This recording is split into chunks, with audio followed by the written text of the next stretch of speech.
Morning, everyone.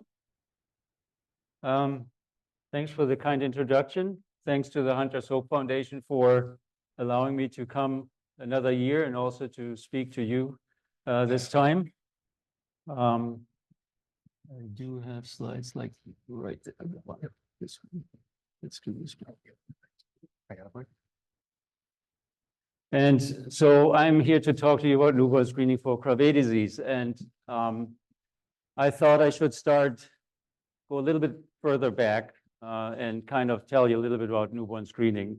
You probably know a lot about it, but there's also been celebrations going on because it's been now overall 61 years that newborn screening has been around.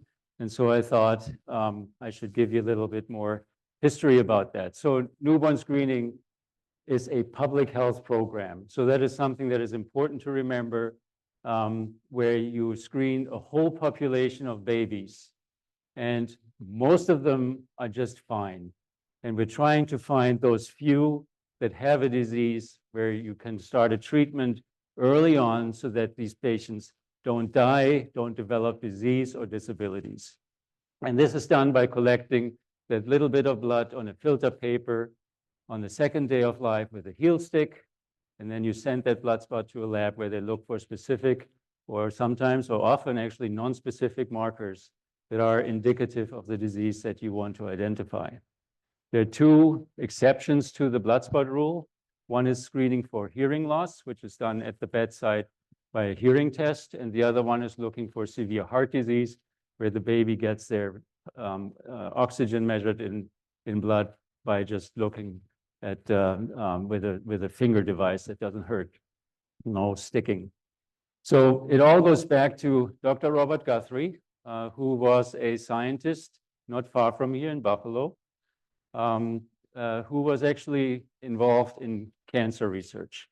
But he also had a child with developmental delays, and it was never figured out why that was. But of course, he was very interested to figure it out. And so he went to every possible lecture that talked about these issues and eventually heard about a disease called phenylketonuria, or PKU, which is another disorder where you have an enzyme that is missing. This enzyme takes phenylalanine and transfers it into something else. Phenylalanine is an amino acid that we take when we eat protein, we receive it. We need it. It's an essential amino acid. But if you have too much of it, your brain doesn't develop right and you have problems. And if you don't start a treatment, which is basically a phenylalanine restricted diet early on, these patients will have problems for the rest of their life. They won't die of it, but they will not have a normal life. So you have a simple, relatively simple diet. Dr. Burton here is one of the experts who's been working on PKU all her career. She will attest that it's not so simple, but it's simpler than Krabbe disease. So Dr. Guthrie was intrigued by this and first developed an assay that you can measure phenylalanine in patients that are treated, because again, everyone needs phenylalanine, but you cannot have too much, so you need to monitor this. And he did this in serum. But then he heard from a niece of his who was more than a year old and was just diagnosed with PKU, and because she had developed symptoms. And so she was put on the diet, but she never had a normal life because she already had symptoms.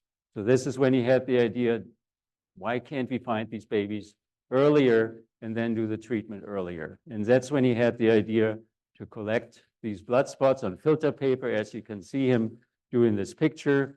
Then you take a punch from this and you put it on what we call an agar plate, which is basically a gel that contains a bacterium which can only grow when there's a lot of phenylalanine present.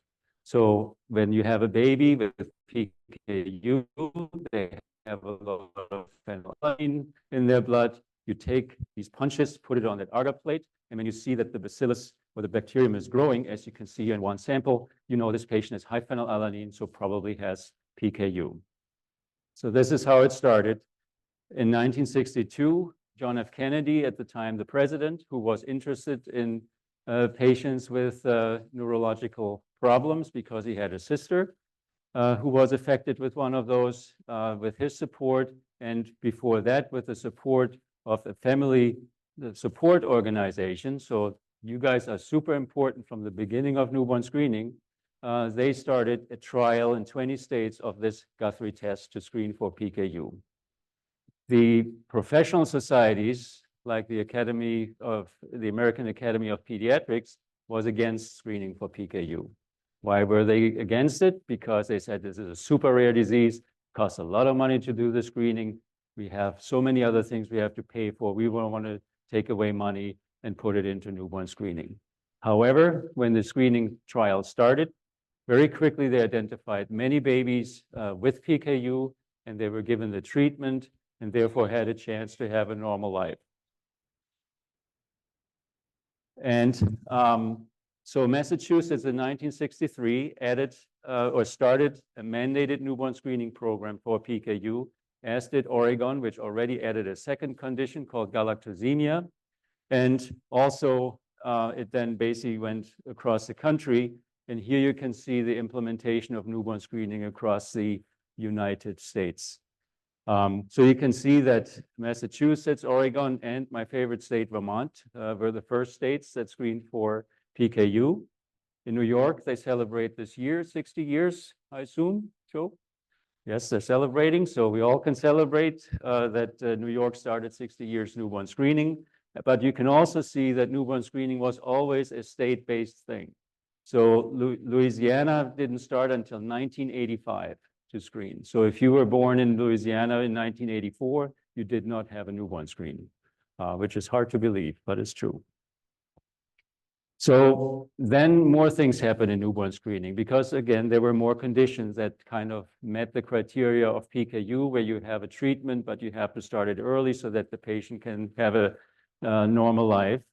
And at Duke University, where Dr. Kurtzberg is working, they have a very good biochemical genetics lab, which was the first one to use a new technology called tandem mass spectrometry in a clinical laboratory. And then in 1993, they published a paper where they looked at newborn screening samples of patients with PKU, and they could show that tandem mass spectrometry does a better job at identifying PKU than the other tests like the bacterial inhibition assay that Guthrie had developed. And there's another advantage of tandem mass spectrometry, that you have now an ability to measure a lot of things in a single blood spot. And Dr. Gelb, who sits over there, has developed many of those assays since, including the enzyme assay that we use to screen for Krabbe disease. Now, with tandem mass spectrometry, really the paradigm in newborn screening shifted dramatically, because now you had many conditions you can screen for. You have just one test and not one test per disorder, because you can look for so many things in that single blood spot punch. And so you also have a lot of cutoffs. And that's kind of the easy way of doing things. You run a lot of normal, healthy babies. You determine what their levels are for a marker. And you say, well, this is the upper limit. Everything above is abnormal. But if you have so many markers, it becomes a little complicated, because there's always something that's not going to be just perfect. So this was a big problem, because it basically led to some states using tandem mass spectrometry. This is from 2001. You can see in North Carolina, they were screening now for 34 conditions suddenly because they used tandem mass spec. And then you have other states like Montana, Utah, and South Dakota that were only screening for 3 conditions. So at that time, at the Mayo Clinic in Minnesota, where I've been working since 1999, I gave grand rounds about newborn screening, and I showed them that in Wisconsin, they screened for 21, and in Minnesota only for 5. And I said, where do you want to give birth? Here in Minnesota, or do you want to go over the border quickly to do that? So it was seemed unfair. And this was recognized on the federal level. And so the Department of Health contracted the American College of Medical Genetics to look at as many conditions as they wanted to and see which one every baby in the United States should be screened for. And highlighted here is a friend and colleague of mine at the Mayo Clinic who was very involved with this process. They looked at, in the end, 83 conditions and evaluated each one, gave it a score, and then they looked at the score and the conditions and eventually decided that there are 29 conditions that every baby should be screened for, and those are considered the primary targets. And then they had 25 that they considered as secondary targets. And these are conditions that you identify when you screen for the conditions, the 29 you're interested in. So as I mentioned, phenylalanine is a marker for PKU, but phenylalanine is also elevated in several other disorders, which are very difficult to treat or that we didn't know much about. And so they were considered not really the best candidate for screening, but you will identify them anyway. And then there was a category of not yet appropriate because there was no screening test or because there was no good treatment or we just didn't know enough about it. And you can see there's Krabbe disease at the very end because people at the time thought, well, that doesn't work. And there was no screening test yet because Dr. Gelb was just in the process of publishing this. So again, 29 core conditions, 25 secondary targets. Then the advisory committee on heritable disorders in newborns and children was created at the federal level. And on their website, you can nominate a condition. So what you do, you fill out a nomination form. It goes to a work group that kind of takes a first look at the nomination, works with the nominators to make sure that the questions have been answered that were asked for. Then it goes to the full advisory committee meeting. They discuss the nomination, they take a vote. And with that vote, they can say, nope, this is not yet ready for further consideration. Or they say, well, we should take a look at it. And then there is an evidence review that takes 9 months, during which time this evidence review group goes through all the information they can find about the disease, about the screening test, about the treatment, and then report back to the advisory committee where there's another discussion and they vote again. And at that point, they can decline it again, or they send it to the secretary with a recommendation to add it to the RUSP. And when the secretary looks at it, he's got a few months to do that. He can either or she decide, nope, I don't agree with you, which has never happened, or as usual, agrees and it gets on the RUSP. So this happened multiple times, this nomination process for many different disorders. Some had to go there twice because the first time they didn't make it. And then Krabbe disease went there now 3 times and eventually did get on the RUSP. So this is the situation in the US right now with the numbers of conditions. And you can see that basically every baby in the US is screened for at least 40 conditions. So basically the core conditions every state tries to implement. Now the last couple of conditions, GUMT and MPS II, many states are still struggling with doing that, but they're certainly trying. So I think overall, this whole process is working. Now, when it comes to Krabbe disease, I don't need to tell you what the Krabbe disease is. We have 4 different forms that we kind of, or as particular Dr. Escolar has been working to define as best as possible, but there's also always overlap. But there's infantile Krabbe disease as the most severe form with the earliest onset. There's late infantile Krabbe disease, which is not much better than infantile, except that it starts a little later. And then there's juvenile and adult onset. And we know that when a patient with infantile or late infantile Krabbe disease already has symptoms, there's really not much that can be done. However, if we catch them early enough, you can do a bone marrow transplant or hematopoietic stem cell transplant, which Dr. Escolar and Dr. Kurtzberg showed 19 years ago in this very important paper, that really an early transplant makes all the difference in terms of survival and quality of life. And then Dr. Escolar has started a clinical trial with gene therapy a couple years ago that is still open, where you get a transplant, and then after that, you get gene therapy. And we all hope that this is going well, and the data that were presented yesterday sounded pretty encouraging. So Krabbe disease has a treatment, but you need to identify the patients early. And unless you have a family history and you do testing either prenatally or right after birth, you will not know about Krabbe disease, and so you cannot benefit from treatment. So we need newborn screening, and thanks again to Dr. Gelb for having developed the assay, and then Dr. Orsini to bring up the screening in New York, prompted by the Hunter's Hope Foundation. This all started in 2006, so quite a while ago. And so shortly after New York started, the Hunter's Hope Foundation thought, well, we really want to every baby in the US to be screened for Krabbe disease. So let's get it on the RUSP, which had just been created. And so they took it, the nomination to the advisory committee in 2007, I believe.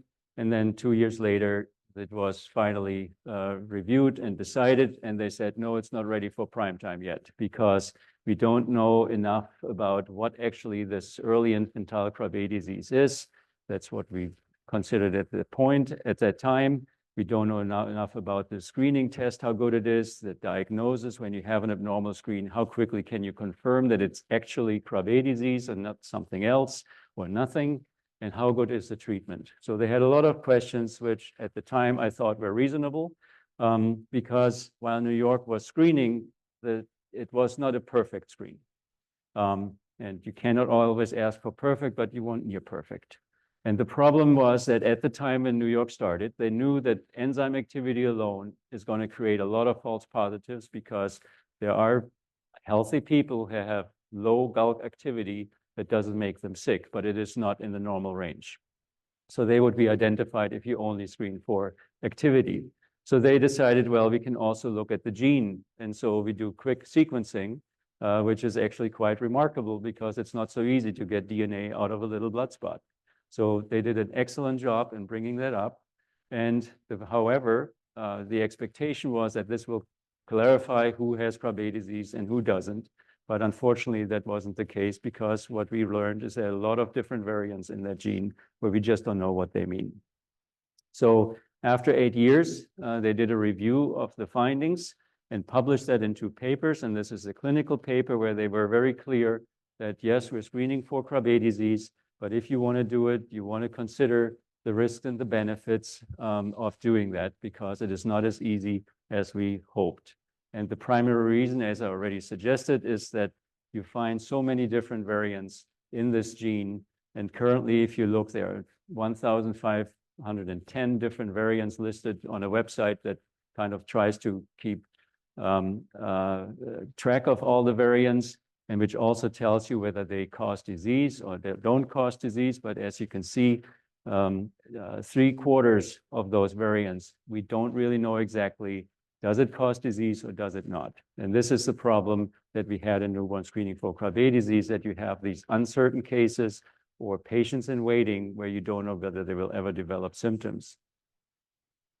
So nevertheless, thanks to all your guys' efforts, you went state by state, and there are now 12 states actively screening for Krabbe disease. The last one was Minnesota, starting in February. And months later, they have identified the first baby with infantile Krabbe disease, and that patient has been transplanted, and that patient is probably getting gene therapy as well.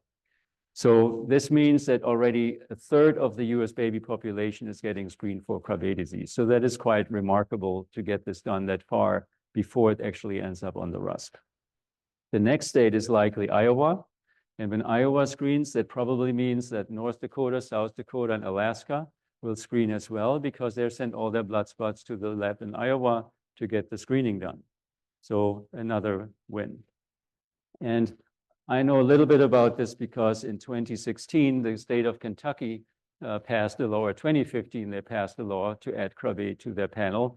And what happens when these states pass laws, they're very proud that they now added another condition to help the babies.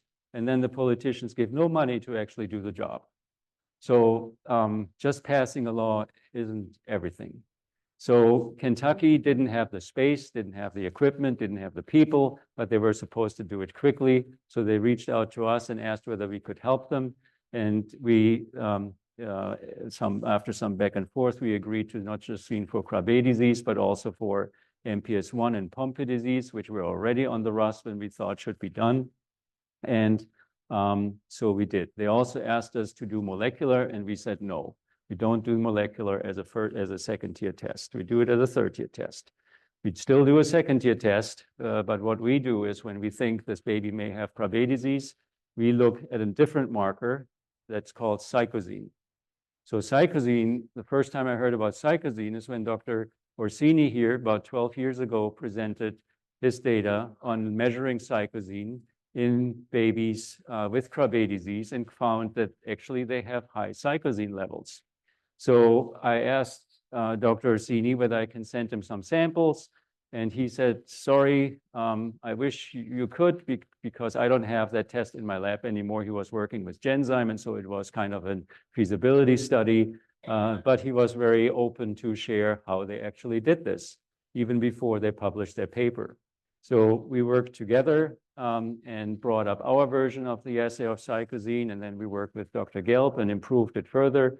And so that's our second-tier test. So when cyclizine is normal, the newborn screen is normal. If cyclizine is elevated, we report it, and we also do sequencing, but the sequencing is not so important in our opinion. If cyclizine is very elevated, we do the sequencing, but we already report the result and then offer the genotype later.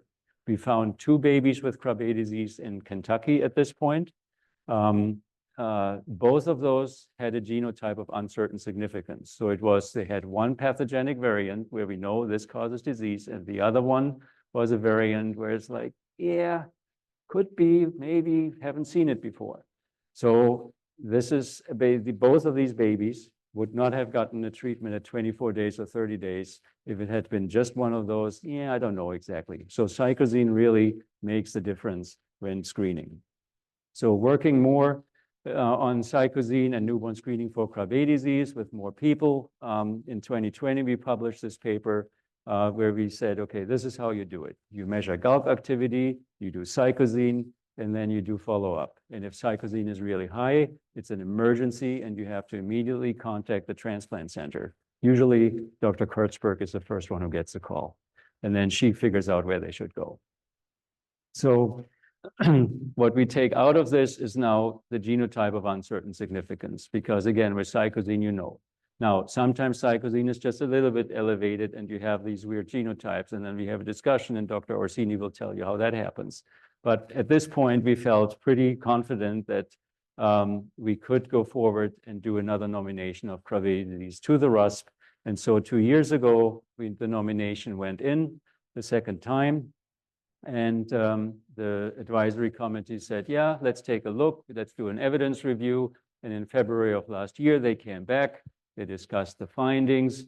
It was a rather annoying meeting because we thought this is a slam dunk at this point. We told you how to do it. And they were just writing on the issues of 2006 to 2015 and just didn't realize that actually things have improved. And so they had a vote, and there was a tie vote. And so the chair decided, well, a tie vote means a no vote. And so we were very upset. And then we were a little bit more upset, and then we calmed down and we wrote a bunch of letters to the secretary and told them this is not right. And spoke to the people at HRSA and the chair of the committee. And yeah, it was fun times. So however, then last summer, when they met again, after all these discussions, they decided, okay, we allow an accelerated evidence review. You just give us more information, and then we'll see what happens. And so we were kind of like, okay, what of this part is not working? So we thought, well, let's take a look. So 12 states are screening.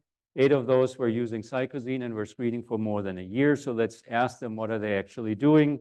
And then figure out how this could be improved if necessary. So 7 states responded to a survey, and what we found that only 4 states are using cyclizine the way we think. And one of those, of course, is Kentucky. The other one is Georgia. And then the last states that were added, Minnesota and South Carolina. Illinois, New York, Indiana, and Pennsylvania use cyclizine, but they also do sequencing. And whenever, even when cyclizine is normal, they still report it out when they find a pathogenic variant. And then in Missouri and Tennessee, they use cyclizine, but they also have what they call a fail-safe cutoff. So if GALC activity is super low, they immediately report it instead of waiting 24 hours to get the cyclizine result, which is interesting. And New Jersey and Ohio have no second-tier test. Ohio is changing this right now. So hopefully by the end of the year, things are better there. Hunter's Hope also worked with experts to come up with recommendation as to what do you actually do when you do a newborn screen. I guess I have to be faster here or the military will push me off. So We did that as well and provided it to the committee. And so that's how it was. So this summary is basically cyclazine is not yet used as we suggested it, well, as we nominated it to be used. We looked at different cutoffs. I think that a cyclazine cutoff of 2 works just fine. You don't have false positives. Very rarely you do, and you get you get all of the infantile cases, all of the late infantile cases, and most of the late onset cases. If you use a cutoff of 5, you lose some of the late onset cases, and if you use a cutoff of 10, you will only identify infantile Krabbe disease.